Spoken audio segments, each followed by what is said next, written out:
very much, Ray. Well, I tell you, it's kind of tough to follow Olita Carranza, you know. Great lady, a tremendous force in small business in the United States. Ana Cabral, the U.S. Treasurer. She didn't say a lot about other accomplishments that she had in her life, but she is an amazing person. She has a great life story. You should all try to read it. And then my good friend Ron Langston, who gave away a lot of the things that we did when we were on the government dime in Africa. We had some great opportunities to work together, and I remember that AGOA conference being one of the most successful ones with Secretary Condoleezza Rice. But I want to thank Christina for addressing the issue of trade, because a lot of us really don't understand what that really means. And I'm going to give you a question and see if anybody in this room can answer it. Can you tell me who was the first person to finance and advance a trade mission in America? Anybody know that answer? The Queen. It was a woman. The Queen. It was Queen Isabella of Spain. 500 years ago. She got somebody that came with some crazy idea that said, look, the world isn't flat. I think there's opportunities somewhere out there. And if you would just, go ask the king to put all his gold and all his reputation on the line, I want to take all these crazy guys in these 3 boats and we're going to find it. So she was the first one to finance that trip to the Americas, which has led to, obviously, this great nation of ours and our great partners in North and South America and the Caribbean. Secondly, did you know also that our first 230 years before the Declaration of Independence, and everybody was mentioning taxation without representation, it was really the colonists accusing the King George of England, of cutting off trade routes to them. It was about trade also, not just about the taxation without representation. And following the Great Depression, and the United States led a creation of the General Agreement on Tariffs and Trade, the GATT, which today 150 countries belong to, and tariffs have dropped from 38% in 1947, today to around 4%. Again, trade, back in the 1940s. Now, the United States, since 1960s, the volume of trade relative to U.S. GDP has tripled from 9.3% in that year, 1960, to 28.7%. So trade is really very important.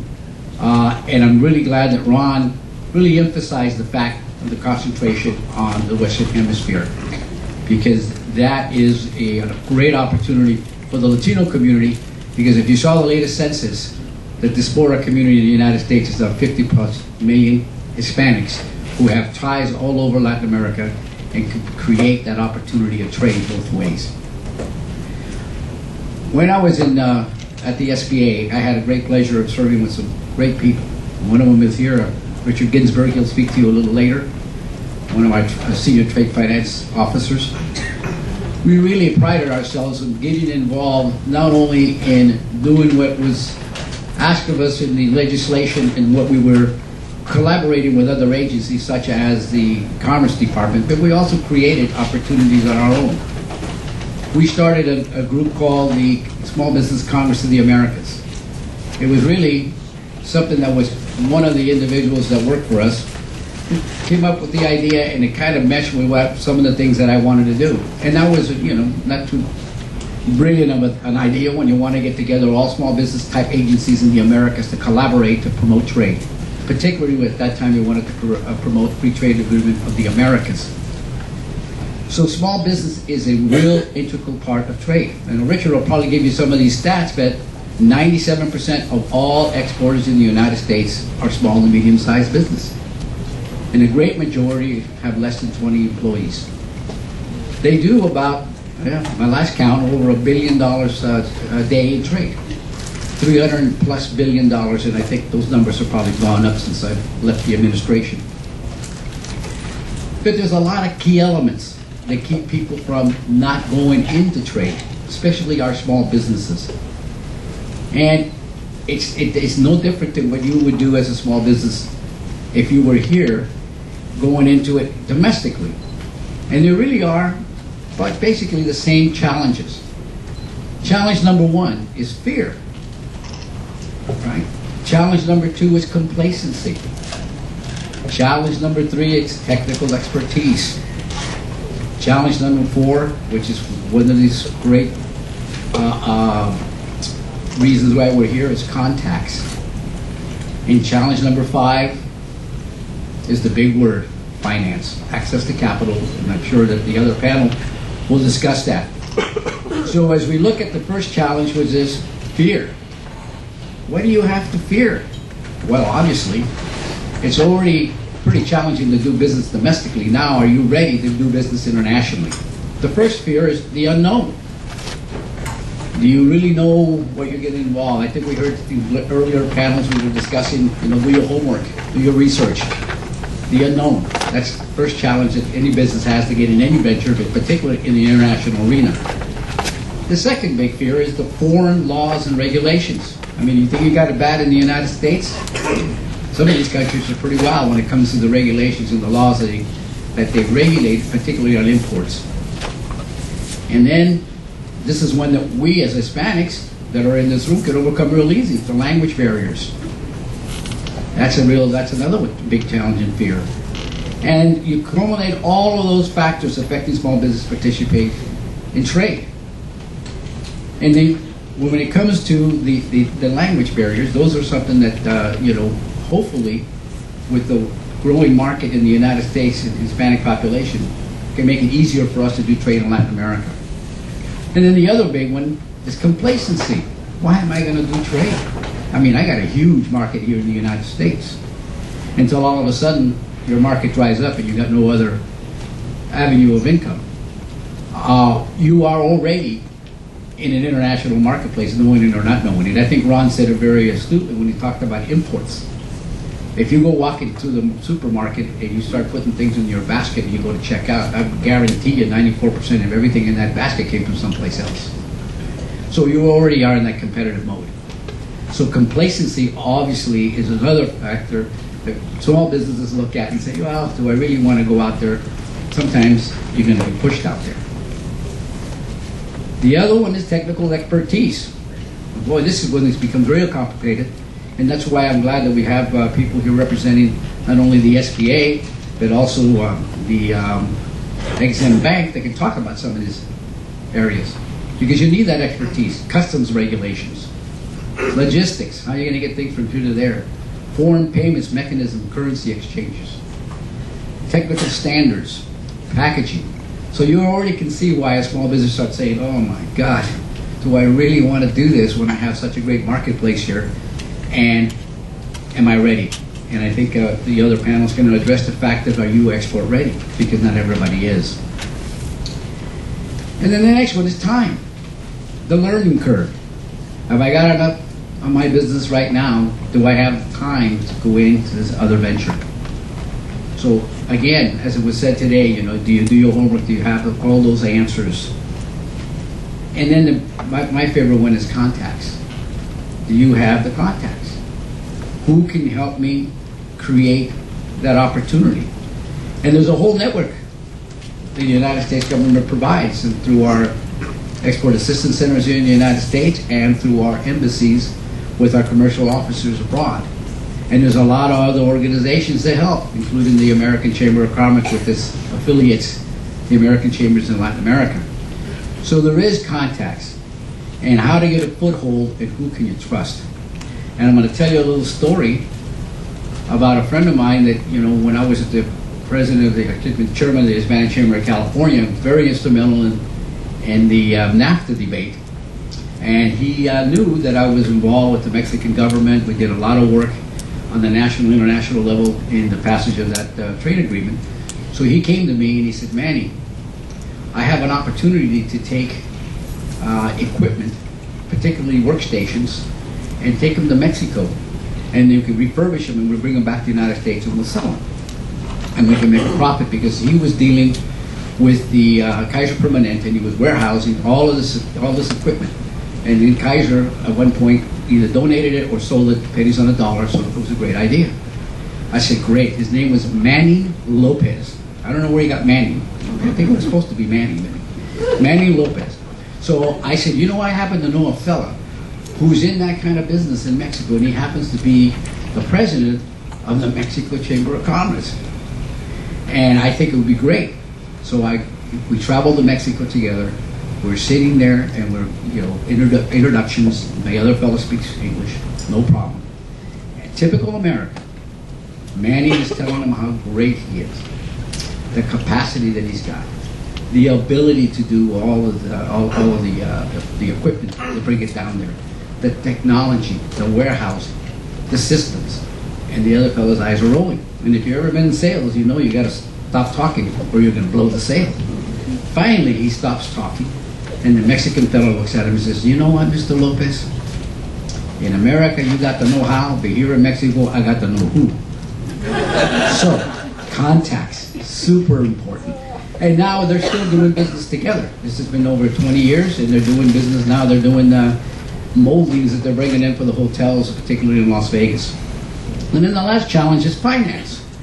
That awful word, finance. It's working capital for production. If you don't have it, you're going to be in trouble. It's imperative. What is a letter of credit? A lot of people don't even know if they got credit themselves. Community banks, do they have the international expertise? So you heard the IDB. I mean, they lend directly to countries. Big banks, they don't want to waste time with a small deal. So all of those factors is what really hampers sometimes small businesses from getting into the international arena. But all that could be overcome. And it has been. If you remember the number, 97%, small to medium size, doing 1/3 of all the volume in the United States. Now, what's that mean today? Well, if you look at what's happening in Latin America, and I'm glad that Ron brought those subjects up, is that China is not only probably eating our lunch here, but they are really beginning to eat our lunch in Latin America. I always point out that China and others are engaging in Latin American markets, and it behooves us to create inroads for trade and relationship before our Asian competitors really, you know, take us to task. I know that I'm from Nicaragua originally, and the Chinese are there, particularly the Taiwanese. We're in a global economy, and we have to see that we have to compete with other countries who are in our hemisphere.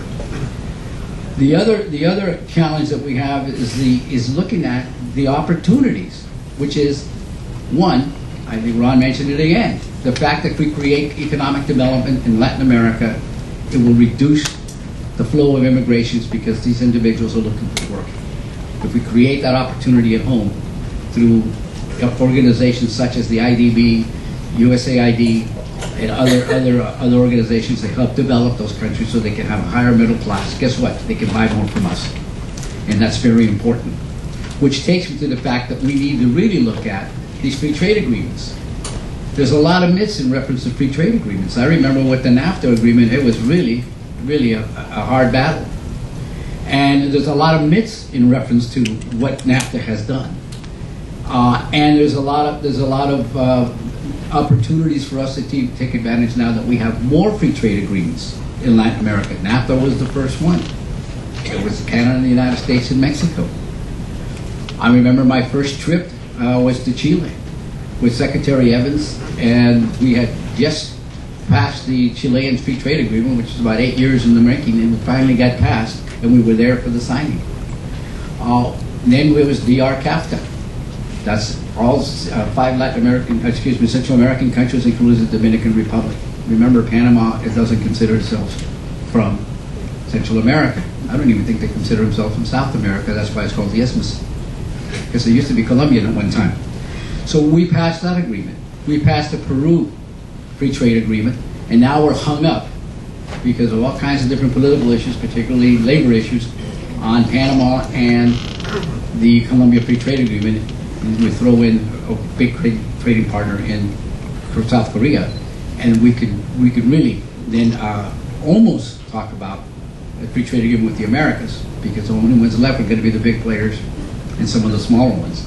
But the benefits of NAFTA for Mexico, Canada, and the United States have been huge. There's been a lot of misinformation The big myth is that because NAFTA, approximately we lost 1 million jobs in the United States and were displaced. Actually, the labor statistics tell us that the United States shed 2 million jobs, manufacturing jobs, in 1980 to 93, before NAFTA. That's before NAFTA. And then afterwards, we added 500,000 jobs in manufacturing 7 years immediately after NAFTA. So there's a lot of misconception. Free trade is good for the United States. Free trade is good for our partners because it becomes not only free trade, but fair trade. I remember one of the things when we discussed was the fact that free trade also is not just the fact that you're going to trade back and forth, but you're also creating an environment in those economies that allow foreign direct investment. Once you have foreign direct investment, which means now money can flow in those countries that can create jobs, that can create a better middle class. As an example, in Costa Rica, Intel has a huge manufacturing facility that handles our Latin American operations. They got 5,000 employees, plus they subcontract out to small businesses in Costa Rica. Great example of what can be done. So as we look at the future, we have 3 trade agreements that are pending. Unfortunately, there's a lot of political rancor over that, and hopefully we can get that solved within the next month or 2 so we can get that going. Now, I mentioned briefly the census. The opportunity with Latin America is enormous. We have a purchasing power in the United States over $1 trillion from Hispanics. We have 50.5 million Hispanics in the United States. They come from all over Latin America, have connections all over Latin America. It's a great bridge between Latin America and the United States. My good friend Hector Barreto Sr., the father of Hector Barreto Jr., used to have a saying, and he called it Sanchez to Smith, which was really real simple. Sanchez in the United States doing business with Sanchez in Latin America that does business with Smith, either the corporations in the U.S. or the U.S. government. So we have that opportunity through this diaspora community that understands. And if you look at some of the enclaves in the United States of mostly Hispanic communities, it's a lot of products and services are coming from Latin America. So there's a great opportunity there. But I want to just, since we were talking about the internet and we're talking about cloud computing, I was kind of confused about the cloud, but I kind of know what it means now. I just give you a little bit of information that just caught my attention the other day. How many of you guys use Netflix in here? Not all of you. Well, Netflix is doing a lot of streaming, and also they send you DVDs over the mail. So they found out that that's costing a little too much, and now they're going to split it in 2, and they're going to go mostly to streaming because it's cheaper, and they don't have to put up with the postage of sending you these DVDs.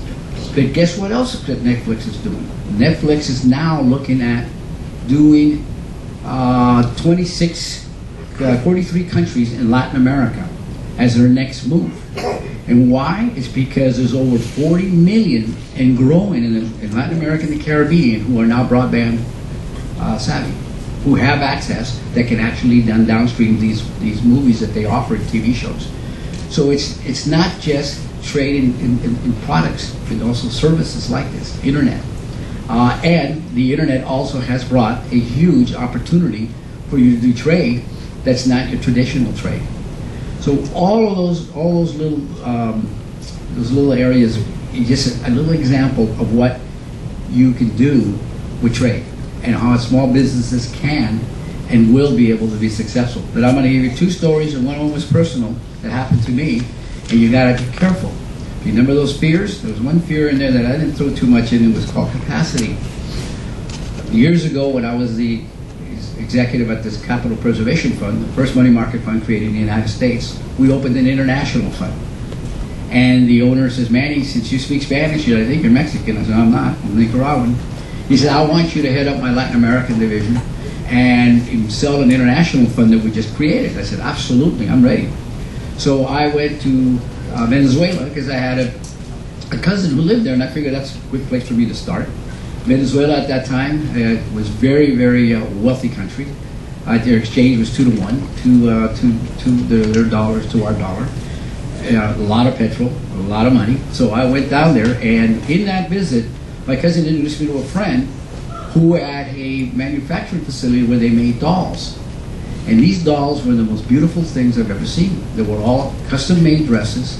The faces were all painted, hand-painted. Their hair was made out of yarn. I mean, they were absolutely beautiful. And she said, I think we can sell this in the United States. And I said, yeah, I think we can too. And it just so happens that one of the guys that worked for me at the fund's father owned a department store in Southern California called Harrods's. And they had about 6 stores in Southern California. And I said, I know exactly where I can take this. And he says, how much are the dolls? What's the cost? He gives me all the data, all the figures. He gives me all these samples. I still have some at home. They're absolutely gorgeous. So I went to see them. And I said, yeah, here are the dolls. I mean, they're handmade, this, and that. And the guy loved them. And he calls the sales manager in. And he says, hey, what do you think of these? He says, oh, my God, they sell. In Christmas time, no problem. And I said, well, what do you think they could sell for? Well, I think we can sell them for $50 to $60, maybe $80. And I said, wow, they only cost about $8, $10 to make. I'm going to make some money here. So I said, what's your order? He said, well, I like to have 10,000 of this one, 20,000 of that one, another, 10,000 of that one, and I'm going ka-ching, ka-ching, ka-ching. I have hit it. I'm a millionaire. Right there on the spot. I said, wow, that's great. So I take down the order. The first thing I can do is run to the phone. I call the guy up and I say, hey, guess what, man? We got an order of $100,000+. And the guy, silence on the other end. I said, what happened? Hey, are you still there? And he goes, oh, man. Had a heart attack almost. We can't produce. I said, what do you mean you can't produce? You told me you have the capacity. We can't produce that many dolls. That basically, this is like 5 times our national capacity. I said, oh my God. First lesson that I learned, I didn't do my homework, and this guy didn't have the capacity to handle a huge market like the United States. That's number one. So you've got to do your homework. Again, I say, it comes out not only domestically, internationally. But the last thing I want to leave you with is a little thing that happened to me that was kind of funny, because Ron was talking about, everybody in this country comes from everywhere, so we're the most diverse, we're the most of everything there is in the United States.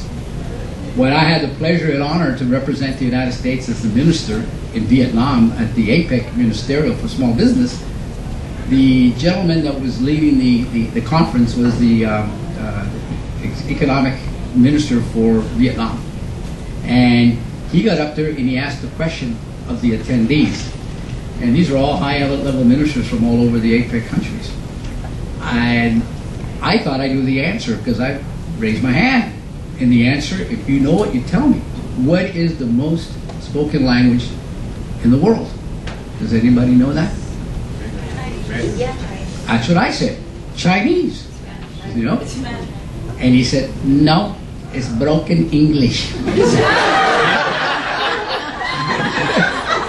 So I said, wait a minute, this guy was so formal, the Orientals are very, very formal, and he came out with that, floored me. So, broken English, remember that. I mean, we're all over the world, we have an opportunity to do a lot, and I really want to thank Christina for venturing in back to her roots, which is international, because we are all come from everywhere, so we are international to begin with. And lastly, if we're going to survive in this world, we got to get on with the fact that we have to be more internationally involved. So I really want to congratulate Christina for 20 years of service to the Hispanic community, to the small business community, to women in America. She's been an inspiration, and I really appreciate everything she's done. And these forums are really for you to take the information and make yourself much more successful, and at the same time meet some great people, as you can see that we're here today. So thank you very much, and if you have any questions, I'm more than glad to answer. Thank you. Sharon here? No, I guess not yet. There's a question back there. Yes? So seriously, to go back to your question, the most spoken language is Chinese, right? Well, actually, yeah, I would think so, but I think the joke was from the fellow that it was broken English because everybody tries to speak English all over the world. So. It was just very humorous to come from an individual from a society that's so rigid and so formal that it was really very, very, very refreshing. Yes, ma'am. Yeah. So you were talking about free trade agreement and how it's very beneficial. And I would like to know what are the misunderstandings that you were talking about. So do you did mention that this is going to be beneficial for the United States economy, but in what way do you think that would benefit the Latin American countries when they're unable to compete with the big American corporations that, or like subsidies that the United States gives to things that other countries are able to export? Sure. So like one way. So what would you say? Well, there's several factors, and I'm sure that the next panel can answer some of them too. One of them is, I mentioned, it's direct foreign investment.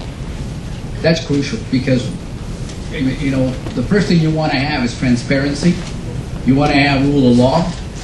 You want to know, what the game is before you get involved. That's why you got Exim Bank and SBA when they lend up to 90% of guarantee, because banks are not going to lend money on foreign receivables if they go down, because they can't get them. So obviously you need to have a framework. Now, a free trade agreement is a commercial agreement. It's not going to solve all the problems and ills of societies in some of these economies. But what it does is sets on a path to become more acceptable to the investment community in reference to risk. So that's one. Secondly, I was on a tour with Secretary Gutierrez when we went to Central America. There is a misconception in reference to the exports from Latin America. I mean, they are exporting already. I mean, we are taking in a lot of exports from as an example, Colombia, duty-free. I mean, they come in here duty-free, but we have to pay duty going there. And absolutely, yeah, we have the bigger market, and they have a smaller market, so the benefits to us may not be as large as it is to them. Most of these economies, and I know Ron and I looked at these issues, particularly in Africa, is that they sell regionally. They don't really even sell, nationally if they don't go abroad their borders. And the idea is that the United States has a huge consumer market, and those countries can now, sell to the United States duty-free, and at the same time get technical assistance to do that. I think part of the NAFTA agreement, you had to have technical assistance to those countries so they can be able to be more efficient in selling to the United States. And lastly, you have, like I said, the rule of law. You have transparency. You have certain guidelines that you have to meet before you can have these trade agreements in place that really puts those economies on a path to be more open in their society and to be more transparent, so businesses can be able to prosper. And not everybody in those economies obviously are going to be able to export, but they can become subcontractors of the larger exporters in those countries. But it does create a lot of jobs. I can tell you, in the textile industry, you got Guatemala, Honduras, Dominican Republic. They benefited a lot because of the trade agreements. I don't want to say it, right?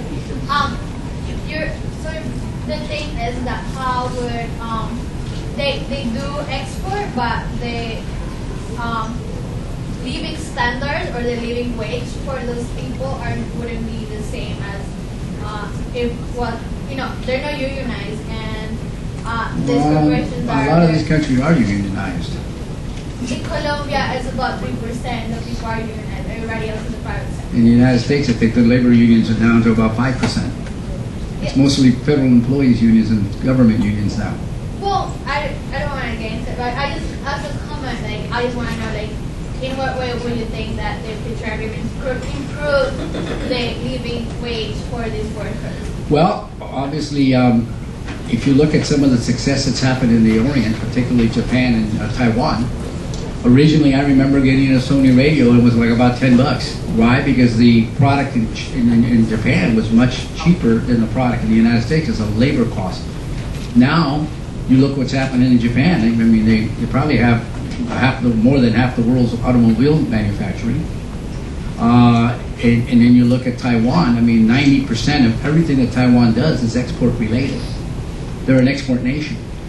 So they have basically develop those economies through exports, and particularly in this consumption market. It gives those countries an opportunity to produce products that can be consumed beyond their own consumption borders. I mean, Colombia, I don't know what the population of Colombia is, maybe 20 million? No, it's like about 50. 50 million. Okay, now they have access to 300, plus million in the United States. They can consume more than they consume there. And like I said, it's a trade agreement is a commercial agreement. It's not really, it gets involved in other areas, but it's basically commercial. And it allows us to be able to sell them high-tech products. Because if you look at where our products are a lot of the high-tech manufacturing knowledge base is here in the United States. There is a lot of, because they have, better cost of labor. And that's the big advantage, and that's why most of these multinationals go to different areas for those reasons. But eventually, they grow those economies and they become successful. Mexico has grown tremendously on the NAFTA agreement. If you look at Peru, Peru has improved their GDP, has reduced unemployment, and has increased their average income per person. Yes, there's still a lot of poverty. There's still a lot of things that need to be addressed. And those are multinational agencies like USAID and IDB and others are looking at how they can improve those. But without trade, these countries are cut off. That's the bottom line. They're cutting off a market where consumption is, the market, which is here, which is capitalism. We consume, and they produce and we consume. Just look what happens with China. China now is really banging on our door to be number one. I remember maybe 20 years ago, China wasn't that way. But they got smart. They started trading. They started manufacturing.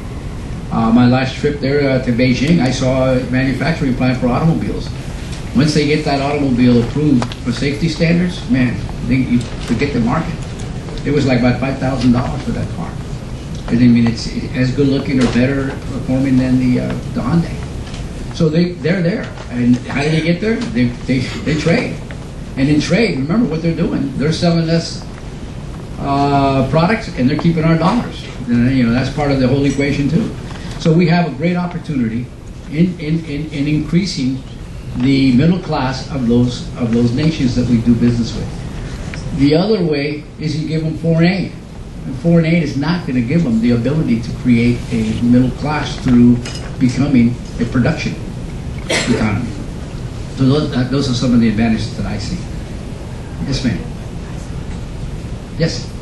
I really love your example about the Venezuelan person and learning the lesson of doing your homework. And can you tell us or talk a little bit more about doing the homework in a country where you may not be present there, so you're doing the homework in a short period of time? Can you tell us a little more about what you've learned in that aspect? Absolutely. Boy, after that experience, I was a millionaire for about 10 seconds. There is a plethora, as Mr. Ginsburg likes to say, of support for entrepreneurs to do international trade.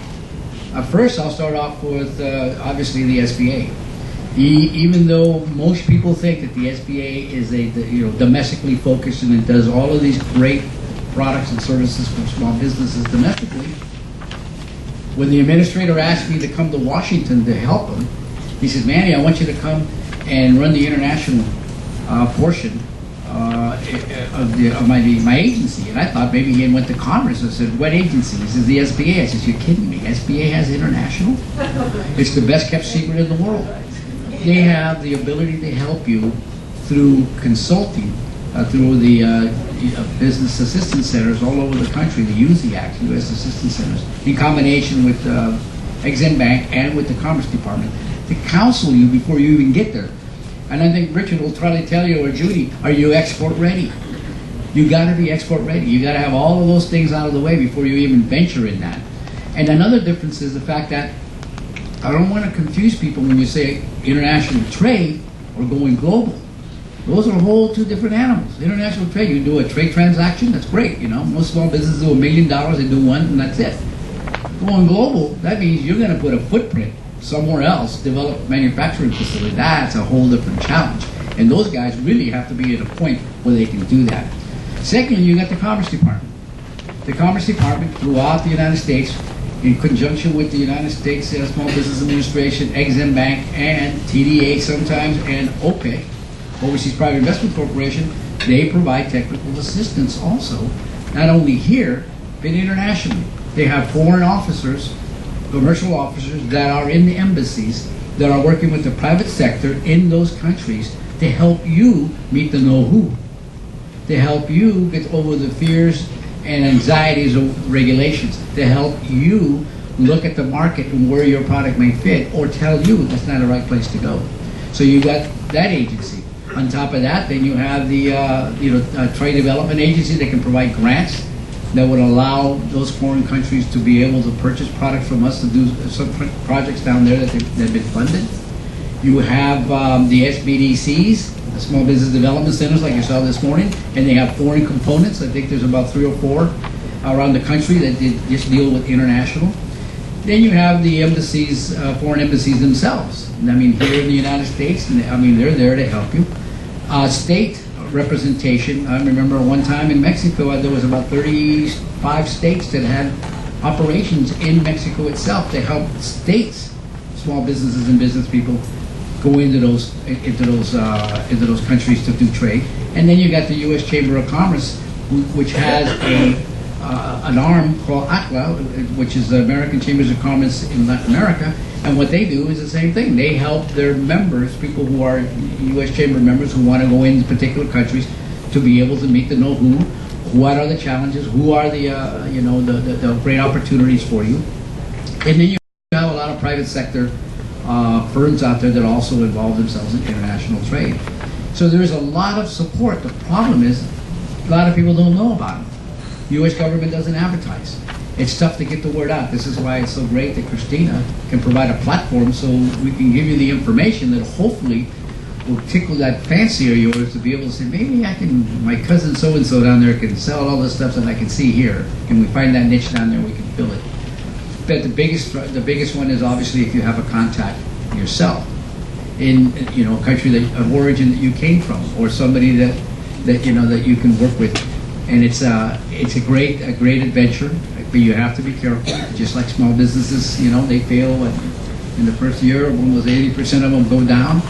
Well, that's why you have to be ready to export. You got to have the capacity, you got to have the ability, you got to have obviously the product that can sell in those marketplaces.